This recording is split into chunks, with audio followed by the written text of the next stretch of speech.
Seagulls Social. This is the first match preview of the 2025-26 season, and we've got a full house today. The boys are back. Jack's back from his holidays. Ben's back from doing whatever he does, and I'm here. So we are in the house. How is everyone? Ben, we'll start with you. The season's back already. The summer lasted like 2 minutes, and we're already back. The Premier League's back again.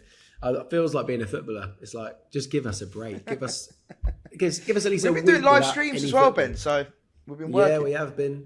It's just been non-stop football. But yeah, here we are. The Premier League is back. I'm looking forward to it. Very happy with our squad so far. Obviously, if the Labour doesn't go, then I'll be very happy. But yeah, looking forward to it. I'm happy we're playing Fulham now, because then usually one we slip up on quite a lot. So if we can get that out of the way at the beginning, first game of the season, that'd be great. We won't have to worry about playing them. But yeah, I'm looking forward to it. The Fulham curse that we broke last season, which was great. Jack, how have you been, mate? You've been missing in action. You've been all over the gaff. Yeah, I've been to Accrington, and I've been to Denmark. If you're wondering why I'm wearing a hat, it's because I've sunburnt my head, and it's like, you know, it actually affects the quality of the video because it's so bright on the camera lens. But no, when I watched some Danish Super League, which was cool. Watched Clement Bischoff well, yeah, that Bischoff who we was like one time. It's a biscuit, It's a spread, isn't it? Yeah. Yeah, exactly. And he played for Brøndby, and he missed an open goal and hit the post from a yard out. So I feel like he's got the Brighton DNA that we need to sign Clement Bischoff. But no, it's nice, cool, good atmospheres in Denmark, and very, very, very expensive to do anything there. So other than match tickets, Scandinavia really for you. cheap. Yeah, exactly. £9 a pint, spending. Wow. It's more like Scandinavia. Yeah. Am I right, guys? Yeah. Oh, exactly. nice, Ben. Nice. We're back. This is when you know Seagulls Social is back. When Ben's so coming back. with the shit puns. We're so back. Right, boys, let's start with... Ben's just hit his knee, which is good. Right, let's start off with pre-season, because, I mean, that's all we've got to go by at this stage. So we're just discussing it off air. Fulham have actually done pretty well. They've won 3 out their 4 fixtures. One loss, was it Sheffield United, Jack, that they lost? Yeah, Sheffield United, they lost. Yeah, behind close friendly. And then they have beat Nottingham Forest, Al Ittihad, and they just beat Frankfurt 1-0 from a Jimenez free kick. And on the other hand, we've had a very successful pre-season as well. We've won all of our pre-season games, except for the draw at Southampton. Yeah. Jack, don't worry, mate. I'll come with the stats. Yeah, bit of a standard Brighton performance, really, wasn't it? 2-0 up and then capitulating to make it 2-2. So yeah, but all in all, a successful pre-season. Looks like going forward, we've looked really, really good. Defensively, a bit shaky, which is something we're going to talk about. But yeah, both teams going into this with pre-season, a good pre-season under their belts. Jack, I'll start with you. Based off pre-season, how have you seen Brighton, first of all, looking? Yeah, I mean, I echo your thoughts. We look really good going forward. Very good on the counter, which is good, because I do sometimes. Maybe this is just a complaint every team has, but we haven't looked very quick sometimes on the counter, and we seem to break really well, which is really, really good. On the other side of the hand, though, don't seem to be dealing that well with teams breaking quickly. I think, for Bruggen had a great game by the looks of it. I mean, I didn't go, but I saw the highlights. Looked like he had a great game in goal, which is good to see in a way, because he had a bit of a shaky season last year. So that was good to see him sort of get in early doors and make some great saves. And I don't think he had much chance with the goal that went in, because he managed to hit that he hits it harder than I've seen anybody hit a ball. The Wolfsburg. It was a bit questionable though. It went underneath him a little bit. Yeah, it did. But I think the amount of power in that shot when it came across him is something you can't always account for with a save. So so defensively look a bit shaky. I think the only problem is this whole of pre-season we seem to have been playing 2 teams in every game. Like, it almost seems to be separate. So it's very hard to sort of work out who from each of those teams, because there's players in some teams that you would imagine would be starters and some not. So that's been a little bit puzzling. It's been a bit strange in that sense, in that it feels like maybe we have seen the starting 11 that is going to play in the games like Wolfsburg and Southampton, but there definitely seems to be this quite clear divide between almost the first and second team. So it'll be interesting to see who's involved from that side of the sort of game. But yeah, other than that, I mean, it's pre-season. It's not really worth looking into. I mean, as much as Fulham could have lost that game, they could have just brought in a load of under-21s at the game. And, we made a few changes at Southampton towards the end, which means we probably didn't push on for a winner. So yeah, there's nothing really that's worrying me too much. I hate looking into pre-season. I think people who do that are insane because we had a great pre-season under Sami Hyypiä. And we all know how that season went. So yeah, it's not. But it's all we've got to go by at this point, Jack. At the moment, so of course. Yeah, well, we can only go by what we can see. But Ben, of that, go on. No, I was going to say, I think it's good that we are going to go with a 4 back. That it looks like though, because me and Ben discussed it previously. I don't like 5 back. So yeah. Ben, talking of Jack's point of 2 11s essentially. Interestingly, we've seen Rutter looking like he started up front, with Welbeck being in that second 11, quote unquote. Like Jack said, it doesn't mean necessarily that's going to be the starting lineup. But yeah, Welbeck's been, in the last 2 games, been part of the sort of the second team. And Rutter looks like he's been playing up front. And interestingly, Dunk has been partnering Van Hecke more so than not. So just using those 2 players as an example, do you feel like, let's talk about Dunk and Welbeck's sort of impact. Will they start? Will they not? And yeah, how do you see us shaping up for Fulham? I definitely think Dunk will be starting now. I think we spoke about a couple episodes ago about whether Dunk will be dropped for the first game, but now with Webster's injury, it doesn't look like that's going to be a thing. Maybe if Webster was still fit, it would be Webster starting because he looked so good towards the end of the season next to Van Hecke. So yeah, with Dunk starting, I don't mind it. It gives him a fresh start. He's got that pre-season under his belt at Brighton. He hasn't had to worry about playing football with England like last summer. So maybe he will be a fresh Dunk. It might be the Lewis Dunk that we loved for so many years previous to last season, where it was like his first kind of blip, really, wasn't it? So yeah, I'm not too fussed with Lewis Dunk starting. Welbeck, I mean, you'd imagine he'd start, wouldn't you, surely, with Rutter behind. I mean, Rutter's been on unbelievable form. So I'm excited to see him start again. Got that number 10. So I wouldn't be surprised to see Welbeck and Dunk start. My only question mark is, does Baleba start? Does Baleba play? Is he injured, or is it just a thing I think because he's negotiating with Man United? I personally think, and again, could be proven wrong. We've seen it time and time again.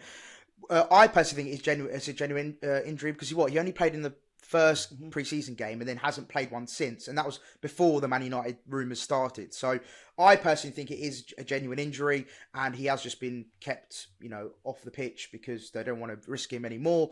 And yeah, I can see him starting again could be proven wrong. Maybe it will be a Yari, maybe it will be, I don't know, Weaver potentially. O'Reilly, yeah. I mean, Weaver's probably going to play right back, isn't he? But yeah, I think it's going to be really interesting to see how we line up with the players available to us because, yeah, we've seen it's not the most physical centre mid pairing, though, is it?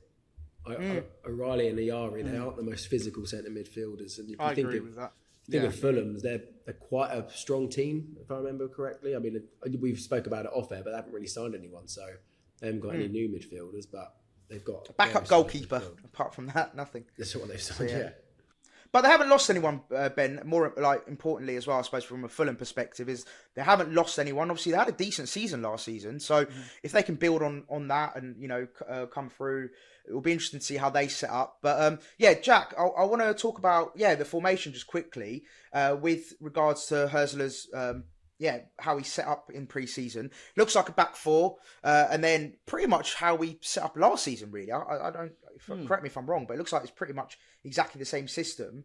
Do you think that we need to make any changes, or are you happy with how we've looked in pre-season? I know we mentioned defensively, not so solid. And also, I just want to quickly talk about Dunk, because in that Wolfsburg game, I'll be honest, he did not have a good game. Like, he was caught out of position quite a lot. He was really high. He played really high. I don't know whether Hurzel has told him he wants him to be sort of that, the first centre defender to step up, potentially.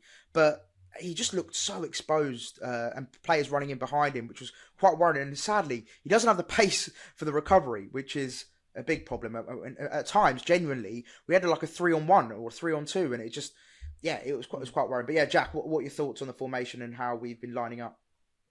Yeah, I mean, it's been interesting. I think I do agree with the comments that I don't think the midfield had that much bite, but then we've got Herzl, of course, he likes to empty the midfield and doesn't concentrate too much on that. I think we've got great attacking options, which can go up front and can definitely, if we've got the ball the majority of the time we're on the attack, then, it doesn't really matter what's going on at the back, but that's just not going to be the case. So, yeah, it'll be interesting to see the lineup. I think I still stand by. I'm a little frustrated that Weaver is starting at right back. Like I do think. I mean, God knows how many years we've got to the end of the transfer window again without any real right back signings. Yeah, I think that's a little bit disappointing. But Weaver does do a good job there, and I can't fault him too much. I just think with Belieber out, I'd much rather see him pushed into midfield to give it a bit of physicality. Because, like you say, Ayari and O'Reilly aren't that physical of players. So it'll be interesting to see sort of what we sort of do in that aspect, whether Joel Veltman drops in or something like that, or whether I don't think it's a bad theory that Maz is having, that they're just not risking Belieber in pre-season games and they're just keeping him for training and keeping him for the first game of the season. So I think we'll see that. I think we've got a huge squad now, which is almost bordering on the silly. So it'll be interesting to sort of see what we sort of do with that going into the first League Cup games and maybe some transfer moves, because I can still see a few players leaving now. But I think we do have sort of a first team group which seems pretty nailed down. So yeah, it'll be interesting to see what we do sort of from the start of the season. On the right back point, Jack, it's quite funny. You mentioned, look, when was the last time we signed a right back? Would Lamptey have been the last actual right back we signed? Because people might say Ferdi Kadioglu, but he's a bit of a winger as well and can play it on the left as well. So other than Ferdi Kadioglu, was the last right back Brighton signed Tariq Lamptey, which was COVID times. I mean, it could be. I think we're going to have to start diving into under 21 signings, and even then, I'm a bit lost on that. So, I think the right back thing. That's the only thing I really think we need to improve, to be honest. Be interested to see what we do with the Greek lads. Like, they've definitely been pictured in training now, so they're training with the team, but they're not being involved in the friendlies. And it's that famous age-old Brighton thing of, they're not quite ready yet, and it's sort of like, well, if players aren't quite ready yet, when will they be ready? And I think a little bit of frustration comes out of that. We could see Gomez start in midfield. Sorry, that was just a thought that came from deep in my mind. Who did seem to replace Belieber at times. And he's been good seem a bit more physical. Yeah, and then we could see Matt O'Reilly in the number 10. He's been used in the number 10 for pre-season. So I think we've got so many options now. I think we all go into games with just a complete befuddlement of what we're going to that was a good word of what we're going to play in the next few games. So, no, I don't think it is a word either, but it'll be interesting to see sort of what we do in that aspect. So it's a bit of a mystery, but I'm looking forward to it. I've been quite enjoyed this pre-season. I haven't had a clue what's going on really. Well, there you go. I don't think anyone does at the moment. But no. Ben, I wanted to talk about Anthony Robinson. He's apparently not fit for the game, so he's going to be a miss, which is, I think, a huge miss for Fulham. He was fantastic last season and arguably one of their best players. And Minter playing right wing, that could be a really interesting. I don't know who's going to replace it. I'll be real. I don't know who's Fulham's backup left back will be. But Ben, Minter could have some joy down that right hand side. No, that's massive. Robinson was one of their best players last season. He's been linked with some big moves. Maybe, I don't know if it was just last season, even the season before. I think it was linked with Liverpool as well, as whether they were going to get Kirkes from Bournemouth or Robinson, which just shows how good he is. I'm looking at their team now. Yeah, I have no idea who they would even fill in at left back, because I mean, don't know how good Flash score are for squads, but in defence they've only got Joachim Anderson, Calvin Bassey, Timothy Castagn, It'll probably be Timothy Castagna. I think he can play. He can fill in, maybe. Yeah. And then okay. So, I mean that's great news, isn't it, for Minter or Matoma either side? They're not fullbacks that fill me with too much confidence. If you're a Fulham fan, okay, Castagn was good on his day, but he might be getting on a little bit now and probably not up to scratch. But yeah, Robinson being one of their best defenders, or even just attacking threats on that side, that's a big plus for us. Yeah, no, definitely. I think it's a huge thing, especially the way Minter and Matoma well, we know how good they both are on their day, and also pre-season they look very lively. So I'm really excited about that M&M link up. I think they're going to be huge going into next season, especially with Rutter as well being involved. Welbeck, if he can do what he did last season. Genuinely, I think our front line is really, really dangerous. And that midfield as well, if Belaber's in there, mate, going forward, I think we're in a really good position. It's just, again, defensively, I'm still a bit, there's a few question marks for me over Lewis Dunk, which breaks me to say, but I just don't know. I agree with you, though. I think he's going to start. It's just, will he be a starter for the rest of the season? Maybe after like 5 or 6 games, he might be confident enough to be like, right, Biscagli or Coppola, you guys are ready to step in and sort of take over Dunk in that position. But I want to talk about De Kuyper as well, because he scored against Wolfsburg. He's really, really good down the left-hand side. There's been question marks again from his defensive perspective, but going forward, he looks like a really, really good talent. Jack, Maxim De Kuyper, how much do you think he'll add to our lineup, and how do you see him fitting in with the system at Brighton? Well, I mean, the defensive stuff doesn't worry me too much because, look, I think Purvis was a great player for the club, but he was very suspect at the back at times. Like, he was all over the place. Some games last season, so I'm not too worried in that aspect. I think he looked like a really good talent, De Kuyper. I think he's got that ability, the goal-scoring ability, more so than Purvis. I think he may be the surprise candidate for our new penalty taker as well. If you look at his history with penalties and free kicks, it's pretty good. So yeah, no, I'm looking forward to seeing how that sort of element and how he can link up with Mitoma, because Mitoma. Yeah. I mean, look, Mitoma, he can sort of cut inside. You can do the overlap. I think going forward, I think we've got great options in that sense. Yeah, no, 100%. I'm super excited about our forward play as well. And Ben, I want to ask you, how important is it to win on Saturday? Is it going to set the tone for the rest of the season, or do you feel like, whatever the result may be, if it's a draw, even if we go to lose, is it going to be important? Obviously, look, goes without saying, I don't want to do a Michael Owen here, but obviously we want to get 3 points. But is it the end of the world if we don't? Not the end of the world, but I mean, every fan and every club wants to start their season with a win, don't they? And you start as you mean to go on. And also just against Fulham, they're a team that were battling for Europe with us last season. So it would be a pretty good measurement for Hösler and his team to see where we are in comparison with them again going into this season, if we're going to be battling for a Conference League spot with them. So in that respect, yeah, I think it is pretty big that if we do win. And of course, as a fan, you want to, like I said, you want to start off with a win. So yeah, I think it is pretty important that we do, especially at home as well. Yeah, for sure. And Jack, I want to ask you. You can answer the same question if you've got anything to say on it, or alternatively, who are you most worried about with that Fulham side? Because like we said, they haven't signed anyone new, but obviously they've still got some good talent in that squad we saw last season. Even like Jimenez has, I think, been firing in pre-season. They've still got the likes of Adama Traore, Iwobi. There's players that can hurt you on their day. Is there anyone that stands out for you, or do you feel like as a unit that they're a threat? I mean, with the slowness of some of our defence, Adama Traore is always a greased up Adama Traore, if they've oiled his arms up correctly. It's like an evolved Pokemon. A normal Traore, exactly. And then an oiled up Traore. Yeah, oiled up Traore could be a real threat to us. But then again, I think Traore, his powers have waned a little bit. And I think compared to what he used to be when he was at the height of his powers at Wolves, when they were beating City and stuff, I don't think he's quite ever looked that level of player ever again. And that's not to say that he's not a good player, but I always have this fear against Fulham. When he comes on, we're just going to get absolutely murdered for 10 minutes, and it never comes to fruition. I think Iwobi, and I don't think I would have said that 10 years ago, I think Iwobi's been fantastic for Fulham. I think he's a really, really good player. He's got experience. And I think that's the thing which concerns me with Fulham. They've got a lot of experience in that team, and I think that's something that we can sometimes lack a little bit. And a little bit of that nous, and Emil Smith-Rowe's a great player on his day. I was just about to mention Emil Smith-Rowe. Yeah, he's a fantastic player when he's on it. I saw something about him. Was he? I don't know if he was injured or not, but has he played much in pre-season? I'm not 100% sure, but yeah. I did see him go viral the other day, didn't he? For a pretty poor picture that Fulham uploaded of him. Yeah. So if that's anything to go by, he might not be match fit, but we'll see.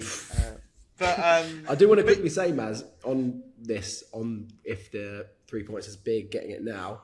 Looking at our fixtures, it absolutely is, because after that we've got Everton away, their first home game at the Neil Dickinson Stadium, whatever they're calling it. Then we've got City at home, Bournemouth away, Tottenham at home, Chelsea away, Wolves could be looking at points there, Newcastle at home. Then you've got United away, Leeds, Palace, and so 3 points. No easy games though in the Premier League, is there? I know, but maybe it's because at the start of the season you don't know what teams are going to be like. Bournemouth could be awful. We could be looking at it as an easy 3 points away. So, well, I saw that they've just sold another centre back, haven't they? Yeah, Zabarnyi's going to. But they just signed Diakite from Lille for 30 million to replace Zabarnyi. But yeah, they're defensive. But yeah, I mean, we digress. But yeah, it's looking at the fixtures. It's looking tough.